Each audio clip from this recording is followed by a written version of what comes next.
Hi, this is Amy Fishbach with T&D TV. I'm here with Mark Menli, and he's going to tell me about his new product.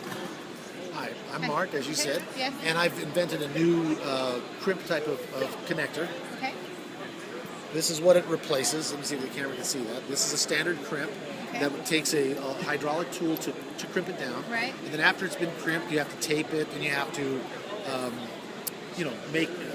make it waterproof. Right. The process is time-consuming. It takes, upwards of 15 minutes sometimes, depending on how much insulation you have to put: mastic, cambric, tape, and then a cold shrink. Now, what I've done is I've made a connector that this is the insert right here, and the insert is, as you can see, is made in a spiral, Okay. and so it's similar to a Chinese finger trap. Okay. When the end cap is turned like so, this guy collapses down on top of the conductor. So that once it's collapsed down on top of the conductor, it has a wonderful connection between the conductor and the connector right there. But it's also similar to the Chinese finger trap. The more you pull it, the harder it pulls back. Now, once that's done, and that only takes seconds, literally, boom, and it sounds similar to this. Let me see. So that's it. You reach about 14 pounds of torque. This rubber gasket here, it's actually neoprene, comes down on top of the insulation. And by doing that, we've been able to test this guy to 500 psi underwater without any intrusion whatsoever of water. It's dynamic. Yes. We're entering the market as emergency splice. We've been truthfully contacted by Germany and by South Africa for their remote power generators that go into these communities, and then they'll run cable over the top of the thing, and that guy's just twisting that. Oh, please don't. Oh well, too late now. That's okay. Sorry. No, that's okay. So anyway, yeah, that's okay, man. It's been crunched before. It's a one-time use device, by the way. Okay.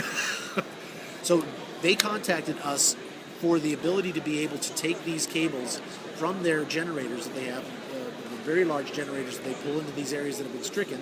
They run the cable over the top of the surface to get it to the area for temporary relief. Okay. This guy can be dropped into water, standing water, after 30 seconds of twisting it, and you're completely protected. Now, the testing we also did, this is not low voltage, this is what they call, it's a 600 volt, 240 amp type of connection, and we've been able to achieve, we did our testing at the Idaho National Laboratory on our SLAs and on our product here. We were able to achieve 41,000 volts before it had the breakout the voltage, and then we were able to go on our amperage test, which is a 360 amps over a period of time, and letting it heat up. We were able to stay well below the UL requirement for that, even though it's insulated already. Where the crimps, when they're tested, they're not insulated when they're tested under those tests. Right, sure. Yeah. Okay, excellent. So what kind of response have you gotten from the linemen here? Amazing. They love it. Matter of fact, it was cool because we had a number of the linemen here, they have their wives with them, etc. And when I started this, I had no idea that the guys were making these connections live. So when they do it, in the air it's really bad, but in the ground it's even worse because you're grounding, they have to have special gloves, all this kind of stuff. Once this guy goes over the top of the cable here, it is tightened down in the gland. That gives it 120 pull pressure so that it literally could sit there, sitting on the ground. A wrench could drop on this and they're not going to get electrocuted. So the hot wire that's coming inside here, you're eliminating or not eliminating, but extremely reducing the potential of electrical shock. Oh, absolutely. And then you're putting in your next guy, boom, you're tightening it down, and it's ready to go. All right. Well, thank you so much. This is Amy Fishbach signing off for T&D TV. All right.